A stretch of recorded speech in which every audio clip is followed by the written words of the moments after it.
Ladies and gentlemen, something is happening. A moment is passing. A line is being drawn in the unseen realm. And August 1st was not just another date on the calendar. It was a gate, a turning, a trumpet that most did not hear. But those who are chosen, those who are awake, who have not bowed the knee to the idols of the age, they felt it. Something shifted. From this moment forward, everything will accelerate. The shaking will grow more intense. That which could be ignored will now rise to the surface. But for the chosen, not the popular, not the proud, not the perfect, for the chosen, for those sealed by the hand of the Almighty, this is not the time to fear. This is the time to rise. After the first day of August, the heavens mark a separation, a dividing of light and dark, of wheat and chaff. It is no longer a season of blending. It is the season of clarity. The veil is thinning, and what was hidden shall be exposed in the world and in the heart. For the chosen, it will begin with pressure. The world will not understand them. Systems will begin to turn cold. The familiar will feel foreign. But this pressure is not punishment. It is preparation. For the fire that comes to destroy the wicked is the same fire that refines the pure. Doors will close, and then doors will open, not doors built by man, not platforms built by popularity, but ancient paths marked by divine purpose will appear. The chosen will walk through storms, but they will not be shaken. They will walk through chaos, but they will carry peace. Watch for the sudden. What took years will happen in weeks. What was delayed will be released. But also, what was hidden in secret rebellion will be judged openly. God is not mocked. And for the chosen, there is a call. Do not flirt with compromise, not now. The hour is too late. The battle is too close. You were not chosen for comfort. You were not chosen for applause. You were chosen for consecration, for courage, for covenant. And now the covenant will speak not with thunder from Sinai, but with power in your life, authority in your steps, and boldness in your voice. From this day forward, do not measure your life by the standard of the world. Measure it by the assignment of heaven. You will not be spared from the shaking, but you will be sustained in it. Provision will come in unexpected ways. Words will be given at the appointed time. Battles will be fought on your behalf before you even speak. The world will say, "Why are they not broken?" And the answer will be, because they were already broken before the throne. The world will say, "Why do they shine?" And the answer will be, because they walk with the flame. After August 1st, the days will not grow easier, but the chosen will grow stronger. Not by might, not by power, but by the Spirit of the living God. Let the world tremble. Let kingdoms fall. Let the systems of man collapse. But the chosen, they will endure. They will overcome. They will shine like stars in the midnight hour. And they will know this is the time they were born for. August 1st was not just another date on the calendar. To most, it passed unnoticed. Just another sunrise, just another day.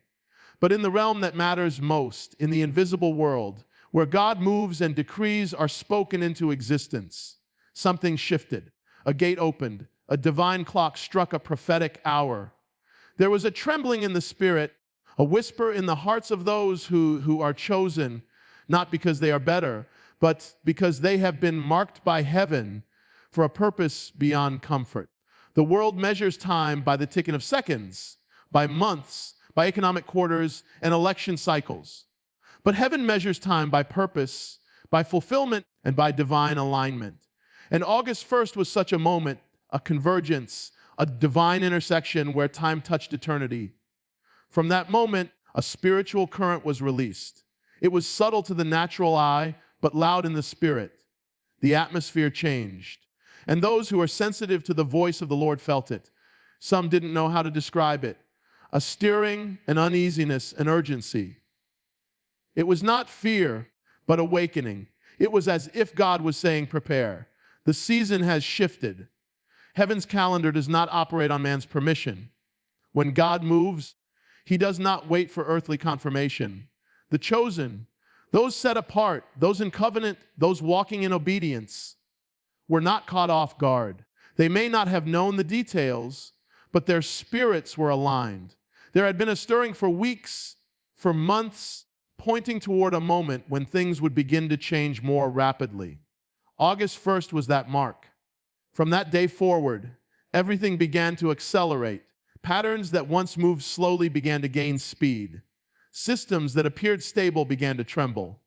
The world's foundation, political, economic, even religious, began to reveal its cracks. But this is not chaos, it is correction. It is not the end of order, it is the beginning of divine alignment. What looked like breakdown is actually preparation for breakthrough, but only for those who have eyes to see and ears to hear. For the chosen, August 1st was not a threat, it was a signal.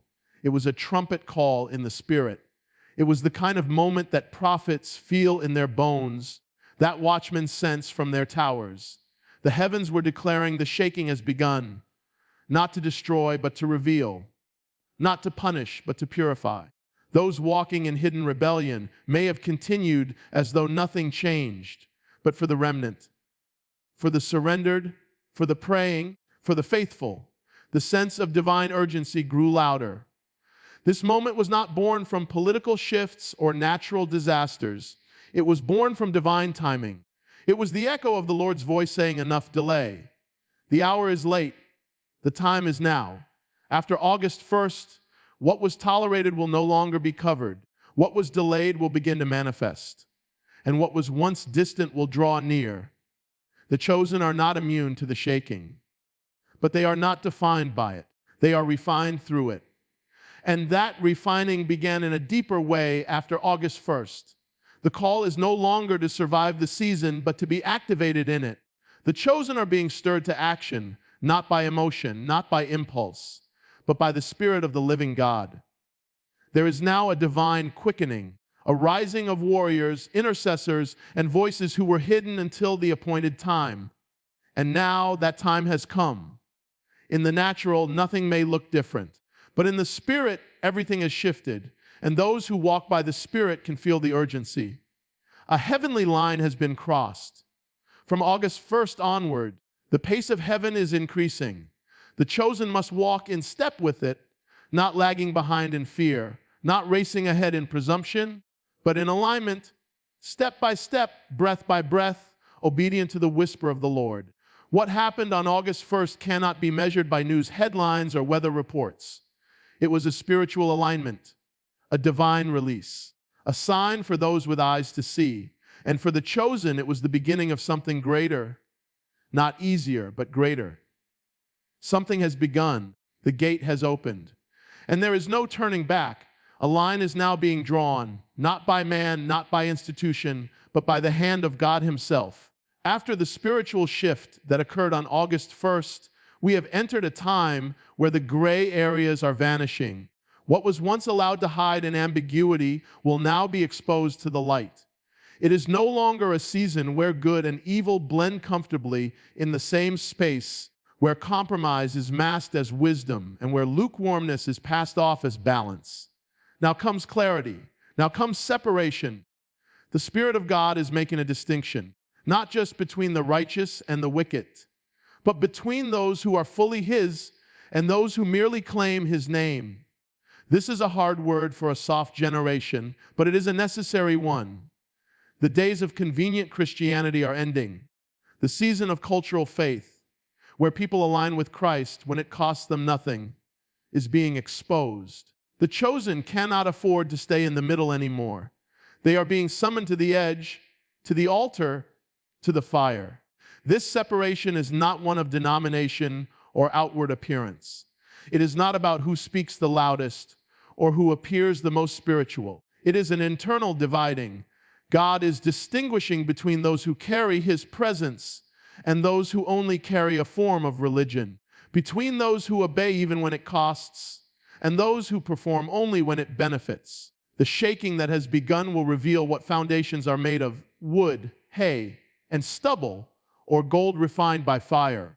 Many have walked for too long in a place of blending, holding the hand of God with one hand and the hand of the world with the other.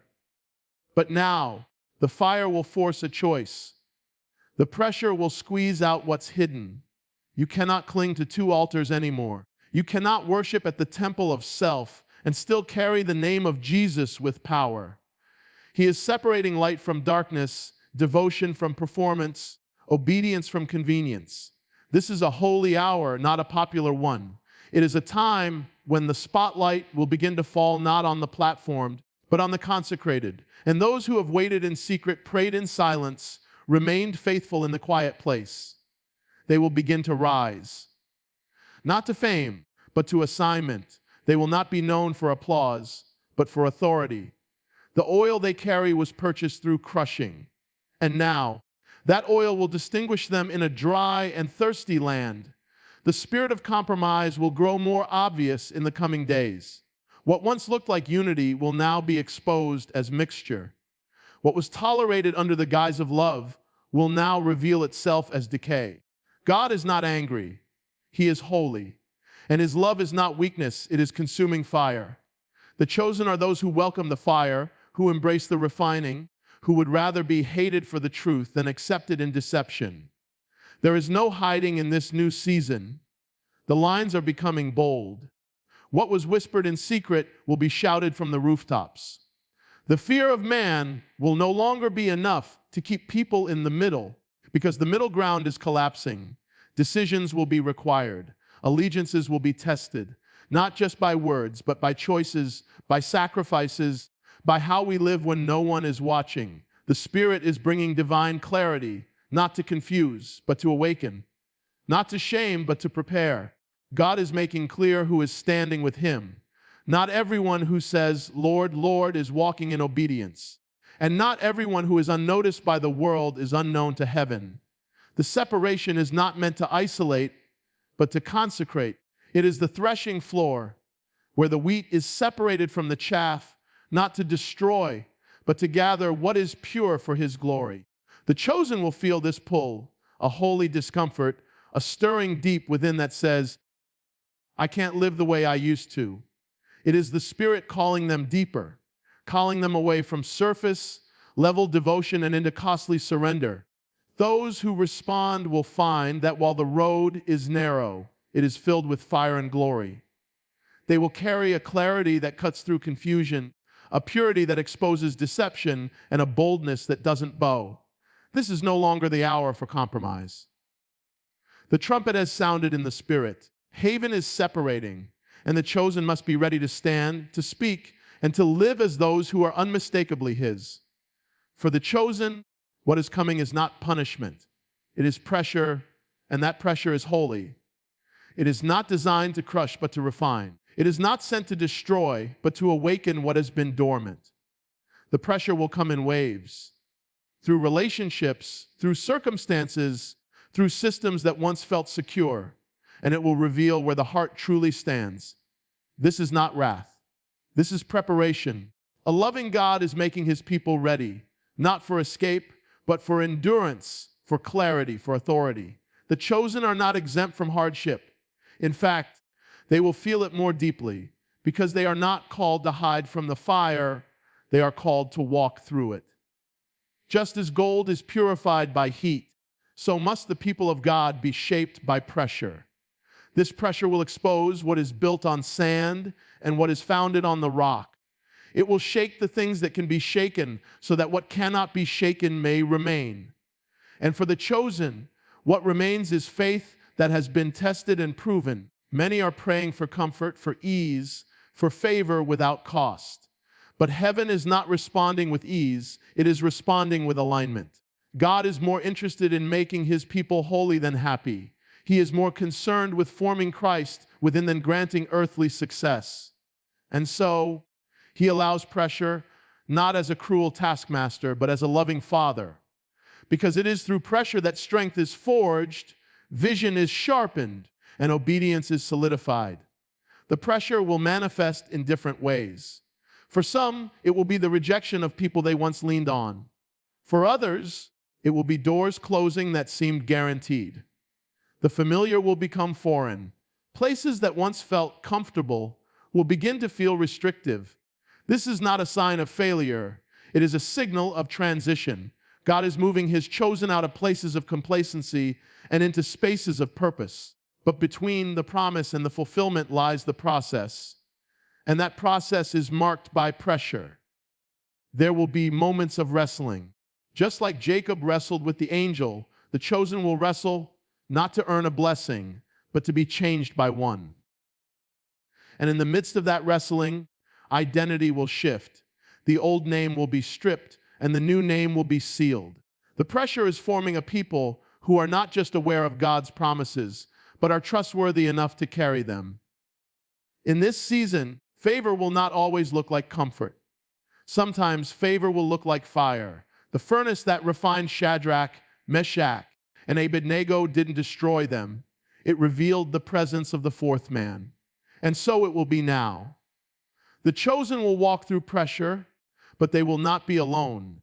They will emerge without the smell of smoke, but with the mark of glory. Their lives will testify not to human strength, but to divine sustenance. This pressure will also separate those who are merely inspired from those who are truly surrendered. Inspiration fades when difficulty rises, but surrender grows deeper when tested. The chosen are being invited into deeper surrender. The kind that says, even if he doesn't deliver me, still I will not bow. That level of surrender cannot be learned in safety. It is forged in the pressure of decision, of loyalty, of obedience when it costs something. Even now, the chosen may feel it. That holy tension, that quiet discomfort. It is the hand of God pressing gently but firmly, calling them higher, not in pride, but in purpose. He is placing a demand on their spirit, drawing them out of old cycles, lifting them above old patterns. And though it may feel like breaking, it is actually building. What feels like crushing is the making of the vessel that will carry his presence. The pressure will not destroy the chosen. It will define them. It will reveal their roots. It will expose their foundation. And if their foundation is Christ, they will not be shaken. They will not only survive the pressure, they will shine through it.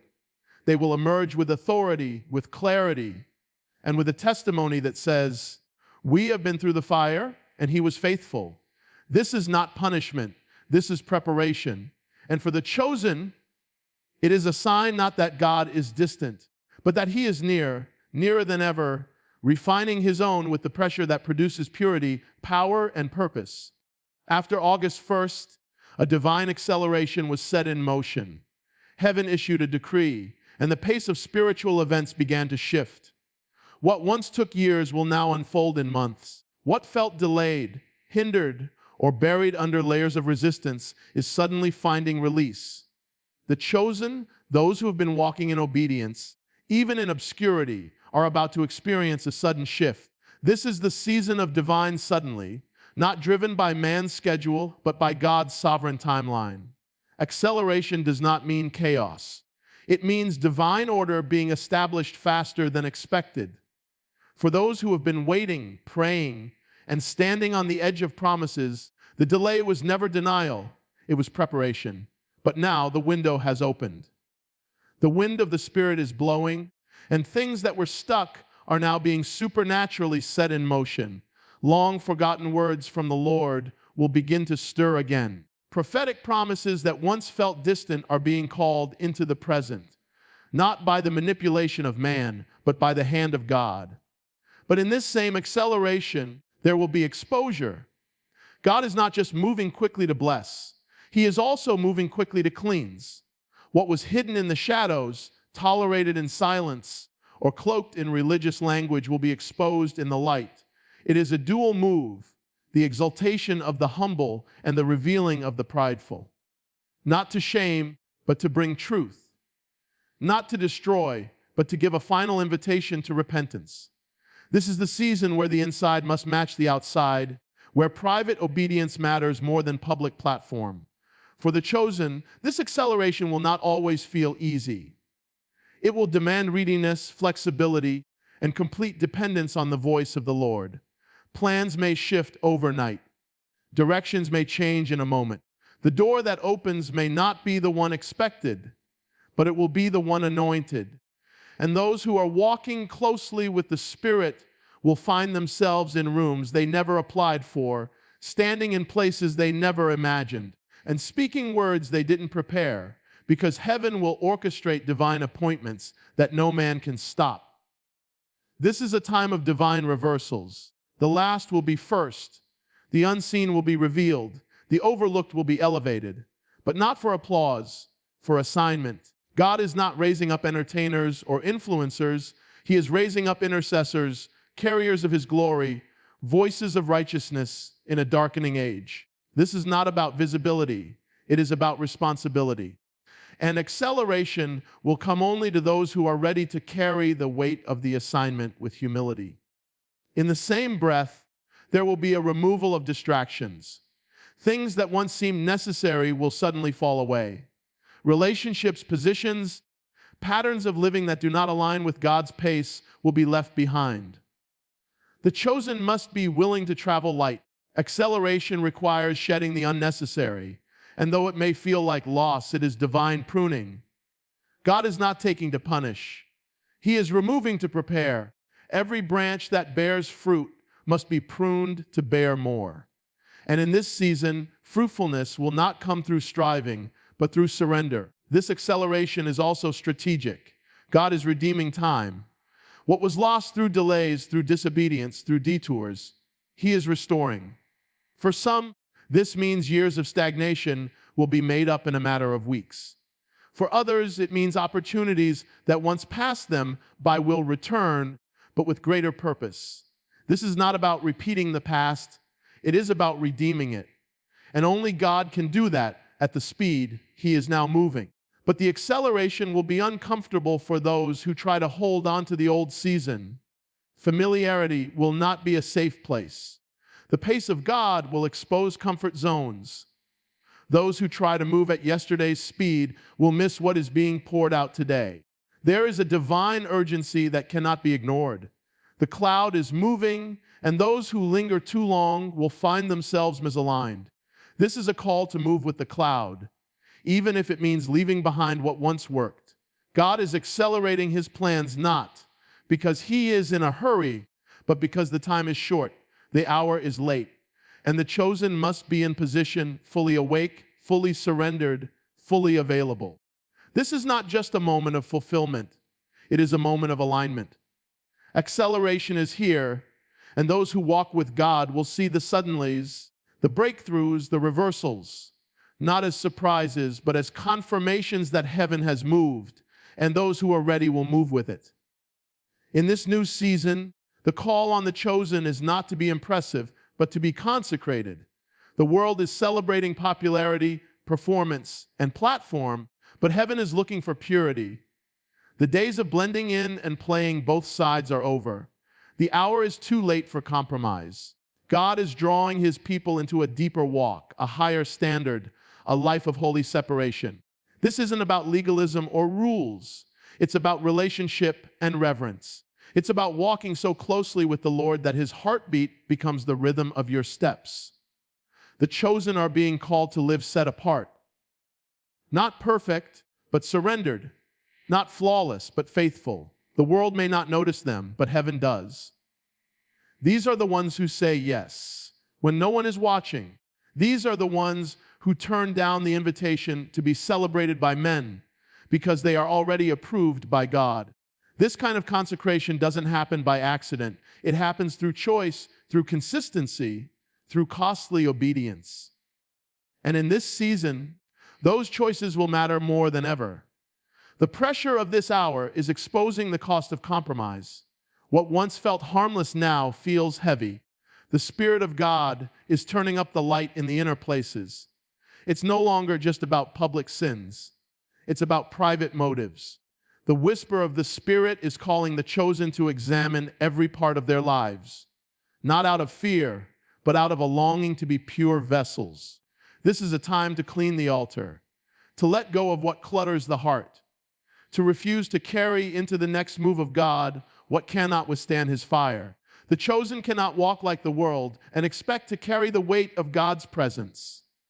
There is a price to the oil, and in this hour, that price is consecration. This is not about rules, it's about readiness. The enemy is subtle in his distractions. Not everything that hinders is evil. Some things are simply unnecessary. And those unnecessary things will begin to feel heavier. They will slow the pace. They will dull the edge. But for the chosen, the Spirit is bringing clarity. Lay it down, he says. Let it go. Not because it's sinful, but because it's not worthy of where you're going. This season is requiring a level of focus and discipline the chosen have not known before, and it may feel lonely. Not everyone will understand.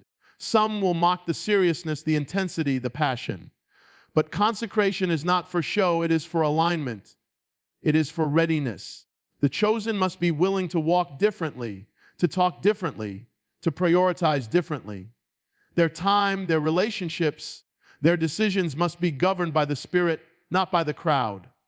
There is a fresh grace being poured out to live holy, not in human strength, but by the power of the Spirit. This isn't about striving, it's about yielding. As the chosen draw closer to God, His holiness begins to shape them.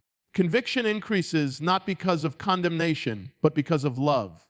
He disciplines those He loves. He calls them higher because He desires to trust them with more. And more is coming, more glory, more responsibility, more opposition. Only the consecrated will be able to stand under the weight of what's ahead. The fruit of consecration will not always be visible at first. It may look like silence, like hiddenness, like doors not opening. But don't mistake that for delay. God hides what He values. And when the moment comes, He reveals it with power. In this season, God is not looking for performers. He's looking for carriers. Carriers of His Spirit, His fire, His truth. And only those who have been purified in secret will be able to carry that in public without being consumed by it. The time for casual Christianity is over. The season for diluted devotion has passed. The chosen are being summoned into covenant, deep covenant, the kind that says, I belong to Him, fully, forever, without conditions. And in that place of surrender, there is fire, there is power, there is intimacy that cannot be bought or faked. That's where the chosen are being led, not into religion, but into holy union. This level of consecration will cost something: reputation, opportunities, comfort, but it will give back far more: peace, authority, oil, and most importantly, the nearness of God. That is the reward of the chosen, not ease, but intimacy, not applause, but anointing. In this new season, consecration is not optional. It is the only way forward. And those who embrace it will find themselves walking in a fire that doesn't consume, but empowers. In the days ahead, as the shaking increases and the systems of this world begin to crack under pressure, the chosen will not be abandoned. They will be sustained. They will be empowered, not by the strength of their own will, not by the approval of man, and not by the provisions of earthly sources, but by the Spirit of the living God. This is not a time for panic. It is a time for positioning. The chosen are being positioned under the shelter of divine protection, where human resources fail, but heaven never does. While the world scrambles for answers, the chosen will walk in unexplainable peace.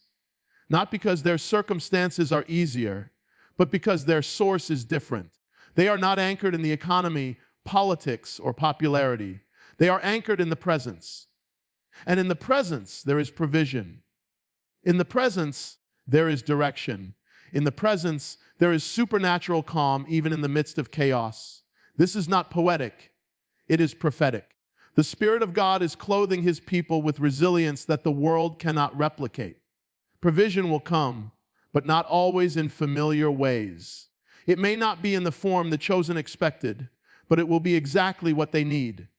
Just as God fed Elijah by ravens and sustained the widow through a jar of oil that never ran dry, so He will provide again. The provision will be miraculous, not flashy, but undeniable. And the chosen will know it did not come by their own hand. It will remind them daily, "This is my doing," says the Lord. "I am your source." But this divine sustaining is not just about needs being met. It's about being empowered to fulfill assignment. The chosen are not being preserved for survival. They are being empowered for impact. This is not a bunker season, it's a battlefield season. God is not hiding his people away to avoid conflict. He is strengthening them so they can walk through it with fire in their bones and power in their words. What they carry is not meant to be buried, it's meant to be released. The Spirit will give boldness where there was once fear. Words will come in moments of confrontation. Wisdom will be given in situations that once confused. Strategies will be dropped into hearts in the middle of the night. The chosen will not be operating by human logic, but by supernatural insight. This is what sets them apart, not better behavior, but Spirit-filled discernment. While others hesitate, they will move.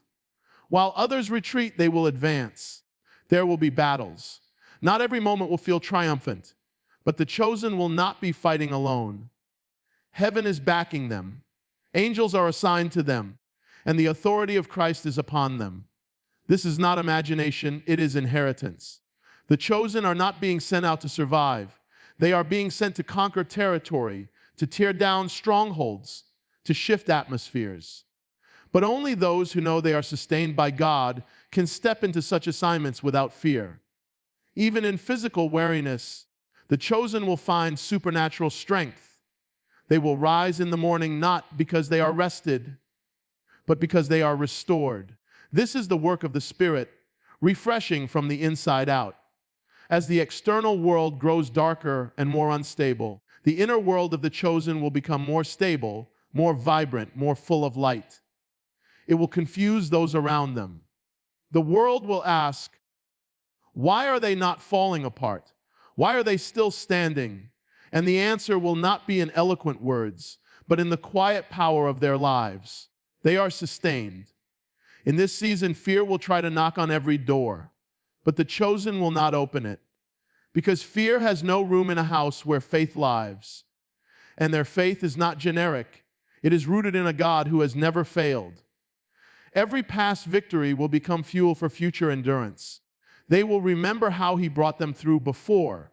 They will remind their souls of his faithfulness.